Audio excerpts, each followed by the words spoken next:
From Washington, this is Talking Tax. I'm David Schultz.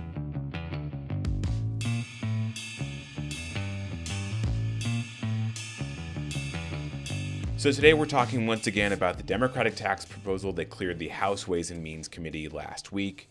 But today we're focusing on the international side of things. The proposal, spearheaded by Committee Chairman Richard Neal, would increase the minimum tax on U.S. companies' foreign income and get tougher in other ways on U.S. companies that do business overseas. But as we discussed last week, the House plan is also more modest than the proposal offered by President Joe Biden and Democrats on the Senate Finance Committee. To break this down, we hear today from Craig Hillier, the America's International Tax and Transaction Services Leader for EY. Hillier spoke with Bloomberg Tax's Michael Rappaport about the proposal, and he started off by talking about its impacts on global, intangible, low-tax income, also known as GILTI. GILTI, which is the tax on offshore earnings of U.S. multinationals, came into being with the Tax Cuts and Jobs Act that was passed by President Trump. And we've had a number of proposals to change it, both from President Biden in his Green Book, as well as Senate Finance Chair Wyden, and now we've got the House Ways and Means Committee proposal, which is the latest stab at looking at GILTI. And the Neal plan proposes an effective global minimum tax rate, so the rate at which this GILTI income would be subject to US tax of 16.56%, which is lower than what President Biden proposed. He proposed a GILTI rate of 21%. The Wyden proposal didn't actually include a rate. I think the standout features, in addition to what the rate is imposed on this foreign income, is this so-called country-by-country computation. So under existing law, the GILTI provisions allow companies to look at the foreign income in totality, and you then have a GILTI inclusion and you can take foreign tax credits against that. This proposal is to impose this rule on a country-by-country basis. So, for example, if I was earning income in Singapore at a low rate, let's say it's 5%, I would have a so-called GILTI basket for that particular jurisdiction. And I have a low effective tax rate on that. I can use those taxes to offset this 16.5% GILTI tax. But then I would have tax to pay. And if I also had, let's say, operations in Germany, which were taxed at a much higher rate, again, the GILTI basket applies on that particular country. I would have so-called excess credits because the German tax is much higher than 16.5%. I can certainly fully use the German credits, and I have surplus credits, but I can't use them against any other country. And so that has been one of the key features of the proposal, both from President Biden, Senator Wyden, and now Chairman Neal, that they're ending this so-called blending of foreign tax credits with this country-by-country approach. Yeah, as you noted, the House Ways and Means Committee plan, the Richard Neal plan, does seem more moderate in some respects, not as far-reaching as either the Biden plan or the Wyden plan, and the 16.56 rate is relatively close to the 15% global minimum rate that's in the pending global tax agreement that 134 countries have agreed to. Is that intentional in your view? Is that something that House Democrats designed to fit into and harmonize with the contemplated global agreement? You know, I'm not in the room, but my view is there were two things going on.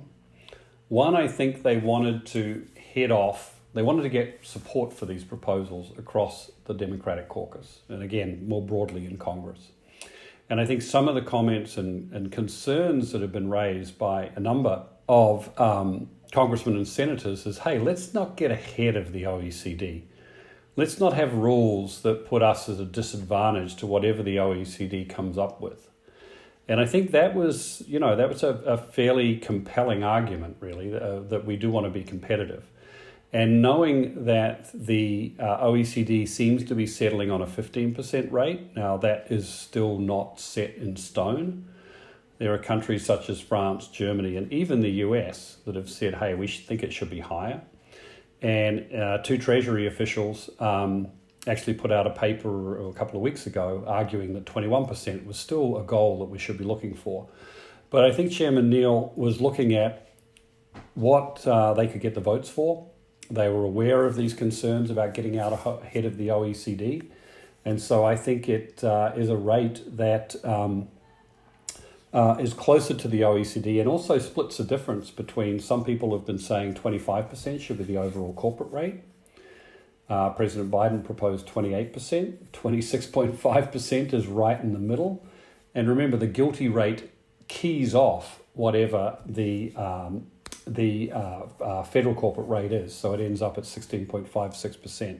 One of the other things that seems noteworthy about the House Democrats' proposal is that in a number of respects all it really does is just kind of accelerate things that were set to happen anyway under the 2017 tax reform. I mean, you have beat the anti-profit shifting provision.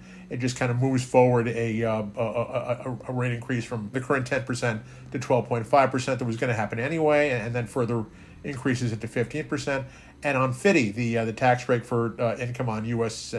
held intellectual property, it just kind of keeps it in its current form, but again, just kind of accelerates a rate increase that was going to happen a couple years down the line anyway. Yes, just moving them up, but keeping the provisions. I do think a lot of people were a little bit surprised that FDII stayed, given that there'd been some quite definitive statements against it, both certainly from President Biden.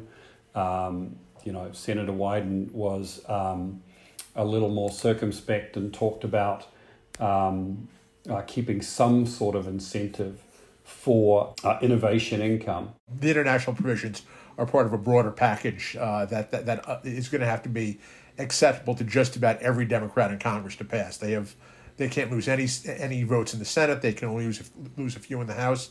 Do you think that this has broad enough appeal? I mean, both the international provisions and the broader package. Do you think it has broad enough appeal that it can kind of thread that needle and get through without losing more votes than they can afford? Well, it's certainly the administration's hope. I couldn't actually begin to read the runes on this. I think there's still the concern that at least one, possibly two, possibly three, possibly four senators have said $3.5 trillion is too much in spending. It would be unlike Congress to have a smaller spending bill, let's say it's $1.5 trillion, and still keep the current revenue raises that are in the Neal proposal. So I do think, from what I know now, and I'm not a fortune teller, that the package may be smaller, which means that some of the revenue raising proposals may go. Whether they're on the international provisions, whether they're on the individual provisions, I think is yet to be seen. We know that they want to deal with the state and local cap, the so-called SALT cap, and that's expensive. So if they are going to do something on the SALT side, which is in effect spending, they're still going to need to have some of these material revenue-raising proposals. I do think on the international side, if we do get a bill, and I don't know if we will get a bill that's actually enacted into law at this state, it's still a little uncertain, but if we do get something enacted, I'm expecting the international provisions on GILTI, I think, will be closer to the Neal proposals than to anything else. From what I have heard, there was quite a bit of coordination between the White House, through its Treasury Department, and Chairman Neal, and that there was regular communication with Senator Wyden on these proposals as well. So I think there was a deliberate attempt to craft a set of proposals that would have the widest support in the Democratic Congress. So I think they've done a pretty good job of that. Whether it's good enough and they have the votes in the Senate is still to be seen. And of course, you have lobbyists from the corporate side very much opposed to a lot of this and fighting a lot of this. I'm sure that there is a significant lobby who would be quite happy if nothing got passed.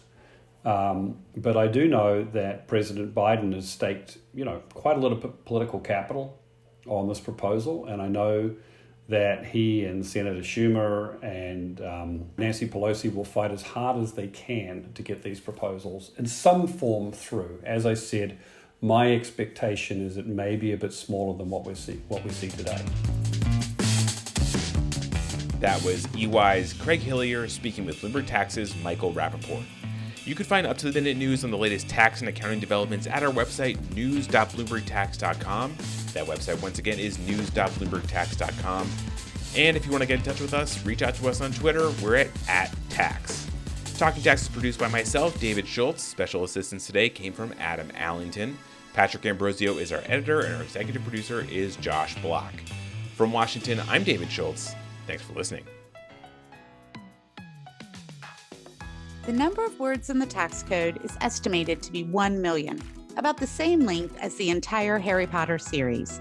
Add in IRS regs, rev rulings, and case law, and it can be a lot. We all need a little help to sort it out. Each week on the Tax Girl podcast, I talk to the best in the business. And these aren't crazy technical dives. They're interesting and easy to digest looks at topics that matter to you. It's all that you need to stay ahead on the most important tax issues. You can subscribe to the podcast for free on taxgirl.com because paying taxes is painful, but hearing about them shouldn't be.